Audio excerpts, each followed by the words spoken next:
पूरे देश में मचा है हाहाकार और प्रधानमंत्री मंच से दे रहे हैं ज्ञान।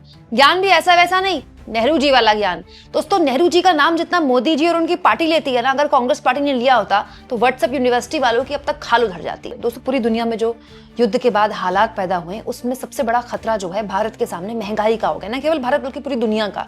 क्योंकि देखिए, बहुत सिंपल सा लॉजिक है, अगर क्रूड ऑयल के दाम ऐसे ही चढ़ते रहे तो रुपये गिरता रहेगा, रुपये की वैल्यू गिरेगी, और न केवल रुपये की वैल्यू गिरेगी बल्कि पूरी दुनिया में एक मंदी की मार पड़ सकती है और भयानक महंगाई के आसार हैं। ऐसे वक्त में जब प्रधानमंत्री को अपने दफ्तर में बैठकर अपने अधिकारियों के साथ मंत्रणा करनी चाहिए, बातचीत करनी चाहिए, कैसे भी करके इस पूरे हालात से भारत कम से कम प्रभावित हो, इस पर फोकस करना चाहिए। मोदी जी नेहरू पर ज्ञान दे रहे हैं, और ज्ञान भी कौन सा दे रहे हैं? लाल किले की प्राचीर से दे रहे हैं, और महंगाई के लिए नेहरू के उस वक्त की सरकार को कोस रहे हैं। हद तो तब हो गई दोस्तों जब मोदी जी के मंत्री भी वही काम कर रहे हैं।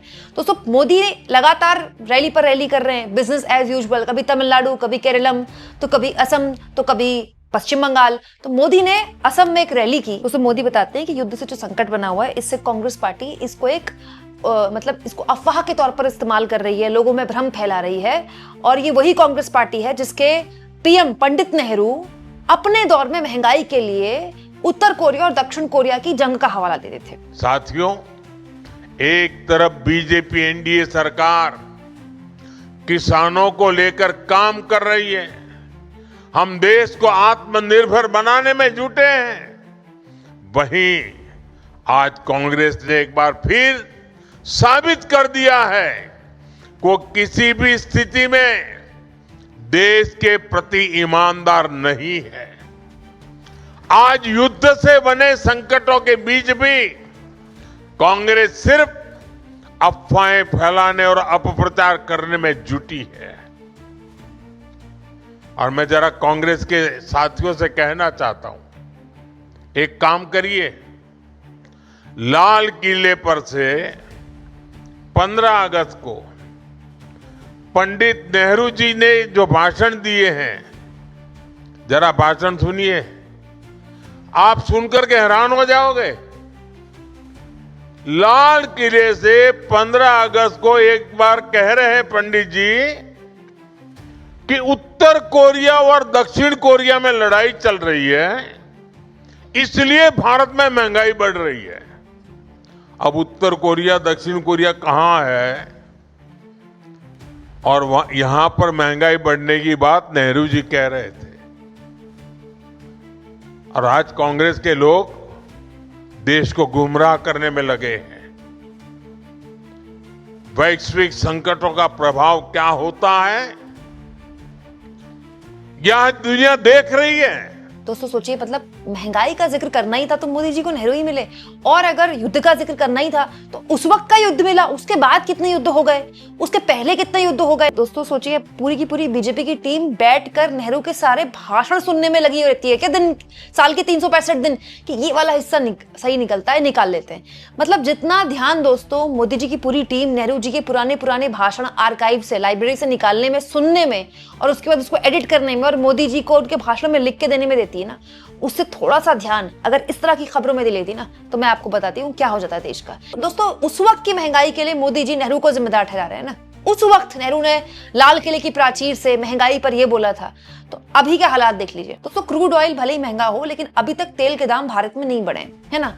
उसके बावजूद भी देखिए, विमानन कंपनियों के लिए फ्लाइट्स महंगी हो गई हैं। दोस्तों, पहले एयर इंडिया और उसके बाद इंडिगो ने अपने जो फ्यूल प्राइसेस हैं वो बढ़ा दिए हैं, और ये करीब करीब 425 से 2300 रुपए तक है। मतलब सोचिए कि विमानन कंपनियों ने इसको एक आपदा में अवसर की तरह ले लिया। ये वही विमानन कंपनियां हैं जो किसी भी मुश्किल हालात में हो, चाहे तीज त्योहार में हो, चाहे किसी भी तरह की अपॉर्चुनिटी हो, उसको पैसे बनाने में इस्तेमाल करती है। और एक तरफ भारत या पूरी दुनिया के आगे संकट है। सोचिए दोस्तों, भी भारत के आगे कई, अगर ये युद्ध लंबा खिंच गया तो पता नहीं हमें कैसे दिन देखने को मिले, और विमानन कंपनियां इसको अपना मोटा माल छापने में लगा रही है, और भारत सरकार को इसकी जरा भी परवाह नहीं है। मोदी सरकार की तरफ से कोई बयान नहीं आया है, नागरिक उड्डयन मंत्रालय की तरफ से नहीं आया है कि आप फिलहाल इस तरह की बढ़ोतरी नहीं कर सकते हैं, इससे महंगाई बढ़ेगी। लेकिन नहीं, मोदी जी को तो नेहरू जी के भाषण से फुर्सत नहीं मिल रही। एक और मैं आर्टिकल दिखाती हूँ रॉयटर्स का, जिसमें लिखा है कि इंडिया का जो फॉरेक्स रिजर्व है वो लगातार गिर रहा है क्योंकि रुपी का जो स्तर है उसको संभालने के लिए, मतलब रुपी और न गिरे इसके लिए इंडिया अपना फॉरेक्स रिजर्व निकाल रहा है, जो कि लगातार कम हो रहा है। किसी भी इकोनॉमी के लिए जितना उसका फॉरेक्स रिजर्व होता है दोस्तों, उतना उस इकोनॉमी का मतलब उसमें भरोसा कायम होता है, उतनी वो मजबूत मानी जाती है, उतनी वो आने वाले संकट को झेल लेने वाली मानी जाती है।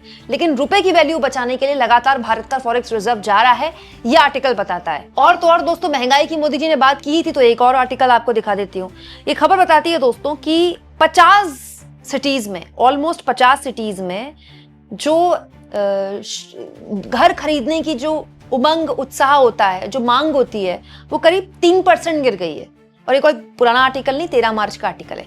मतलब लोग फिलहाल पैसा खर्च करने से बच रहे हैं। दोस्तों होता क्या है, जब भी किसी इकोनॉमी में घर खरीदने का उत्साह बढ़ता है, घर आदमी कब खरीदता है? जब उसको लगता है कि अब बच्चे स्कूल अच्छे में पढ़ रहे हैं, घर का खर्च पूरा हो रहा है, अब मैं एक्स्ट्रा पैसा लोन देने के लिए निकाल सकता हूं, मेरे अपने खर्चे पूरे हैं, मेरे पास इतना पैसा है कि मैं 26,000 का लोन दे दूंगा, मैं इतना निकाल लूंगा, चाहे मुझे थोड़ा खर्चे कट करने पड़े। तब आदमी घर खरीदने की सोचता है। इसका मतलब आदमी के पास पर्याप्त सेविंग है, वो जितना कमा रहा है उससे कम खर्च कर रहा है, तभी तो उसके पास बच रहा है। लेकिन यहां देखिए 50 शहरों में देश के 3% घर खरीदने की चाह रखने वाले लोगों में डिमांड कम हुई है, मतलब वो कम खरीद रहे हैं घर। दोस्तों मोदी जी कांग्रेस पार्टी को ब्लेम कर रहे हैं कि देश में जो पैनिक क्रिएट हो रहा है वो कांग्रेस पार्टी अफवाह फैलाकर कर रही है। दैनिक भास्कर देखिए इस तरह की खबरें छाप रहा है, ना केवल खबरें बल्कि इन्वेस्टिगेशन कर रहा है कि ये जो गैस सिलेंडर बढ़े हैं ना, ये इस लेवल पर ब्लैक हो रहे हैं, ब्लैक मार्केटिंग इस लेवल पर हो रही है, इसका जो मुनाफाखोरी इस लेवल पर हो रही है कि एक सिलेंडर 4,000 में हो रहा है, 4,000 में मिल रहा है एक सिलेंडर। सोचिए, मतलब जितना ध्यान विपक्ष को कोसने में मोदी जी लगा रहे हैं ना, मोदी जी विपक्ष की रीलों से परेशान है ना, उससे थोड़ा सा ध्यान अगर उनका पूरा तंत्र ये ब्लैक मार्केटिंग रोकने में लगा देता ना, तो एक्चुअली में हालात ठीक हो जाते हैं। दोस्तों इस वक्त जो सिलेंडर को लेकर मारामारी मची हुई ना, उसके लिए सबसे बड़ा जो जिम्मेदार है वो ब्लैक मार्केटर है। उनको समझ में आ गया था सिलेंडर की किल्लत होगी, उन्होंने ब्लैक पहले से ही करने शुरू कर दिए, मार्केट पे शॉर्टेज पैदा कर दी। क्या सरकार को ये पता नहीं था? सरकार को पता नहीं है कि किस तरह से ब्लैक मार्केटर काम करते हैं, कालाबाजारी होती है किसी भी चीज की। दोस्तों कोविड के वक्त में भी ऑक्सीजन सिलेंडरों की कालाबाजारी हुई थी, तो उस वक्त तो इंजेक्शन तक की कालाबाजारी हुई थी। मैं ये सोच रही हूँ दोस्तों, मोदी जी तब भी ये सब देख रहे थे, अब भी ये सब देख रहे हैं। ये भी हो सकता है दोस्तों कि कुछ वक्त बाद संसद के अंदर सरकार कह दे कि देश में तो कोई गैस की किल्लत हुई ही नहीं, क्योंकि सरकारें पहले कर चुकी हूँ। मैं आपको बता दोस्तों, एक खबर है पुरानी, क्योंकि मोदी जी खुद इस संकट को कोविड से तुलना कर चुके हैं, इसलिए मैं आपको दिखा रही हूँ। आप जानते हैं 20 जुलाई 2021 को संसद में, राज्यसभा में एक सवाल का जवाब देते हुए इस सरकार ने बोला था, इस देश में एक भी जान नहीं गई ऑक्सीजन की कमी की वजह से कोविड महामारी में। मतलब सरकार ने ऑफिशियली ये कहा है कि एक आदमी की भी ऑक्सीजन की कमी से जान नहीं गई। तो अगर सरकार ये कह सकती है, तो आने वाले 6-8 महीनों में या फिर जब भी ये समस्या ठीक हो जाए, संसद में कभी सवाल पूछा जाए, तो सरकार कह सकती है व्हाट एलपीजी का तो कोई क्राइसिस हुआ ही नहीं, लोग तो एवं ही टाइम पास करने के लिए, भंडारे का खाना खाने के लिए लाइन में लगे हुए थे सिलेंडर लेकर। दोस्तों बात केवल ना एलपीजी की कमी की नहीं है, गैस ना आने की वजह से बहुत सारी इंडस्ट्रीज प्रभावित हैं। Fertiliser industry, chemical industry, plastic बनाने वाली इंडस्ट्री, अलग अलग उद्योग हैं जिसमें गैस की बहुत जरूरत पड़ती है। जैसे एक खबर है दोस्तों ब्लूमबर्ग की, मैं चाहती हूँ आप ये देखें। इंडिया ने चाइना से कहा है कि वो यूरिया है जो वो ज्यादा दे। एक्चुअली होता क्या है दोस्तों, जो यूरिया बनता है ना, यूरिया उसमें गैस चाहिए होती है, और गैस फिलहाल आ नहीं रही है। तो अगर गैस हमारे पास पर्याप्त नहीं आएगी तो हमारे पास यूरिया की कमी हो सकती है।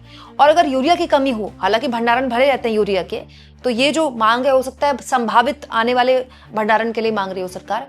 तो अगर यूरिया की कमी हो गई तो कृषि संकट पैदा होने का खतरा है, ये खतरा है, मैं नहीं कह रही कमी है। तो ऐसी खबरें ऑलरेडी छप रही हैं। तो एक्चुअली में सरकार को लोगों के बीच में केओस ना हो, किसी भी तरह का दिक्कत ना हो, इसको लेकर प्रयास करने चाहिए। प्रयास कैसे होंगे? बयान देने से नहीं होंगे कि नेहरू जिम्मेदार हैं और फलाना अफवाह फैला रहा है और पैनिक क्रिएट कर रहा है। वो प्रयास आपको जमीन पर करते दिखाई देने पड़ेंगे। आपको दिखाना पड़ेगा जो लोग कालाबाजारी कर रहे हैं सिलेंडर की, उन पर आपने नकेल कसी। जिन लोगों की लाइन में 3-4 दिन से उनका दिन कट रहे हैं, उनको आप राहत दें, उनके घरों में सिलेंडर पहुंचाएं। अगर सिलेंडर की कोई कमी है ही नहीं, कोई क्राइसिस है ही नहीं जैसा कि मोदी जी कह रहे हैं, तो लोग लाइनों में क्यों लगे? उनको क्यों परेशान कर रही है सरकार? उनको घर भेज दे उनके सिलेंडर। पॉइंट तो यही है ना दोस्तों। सरकार कह रही है कि पहले से ज्यादा प्रोडक्शन कर रही है वो, ठीक है, सरकार कह रही कोई कियोस नहीं है, सरकार कह रही है लोग अफवाह फैला रहे हैं। तो दोस्तों इन तस्वीरों पर लगाम लगानी चाहिए सरकार को। इन लोग जो ये लोग जो लाइनों में लगे हैं उनको घर भेजे और उनके घर में एलपीजी सिलेंडर भेज दे। आपको क्या लगता है दोस्तों, मोदी जी ऐसा कर पाएंगे? कमेंट बॉक्स में जरूर लिखें।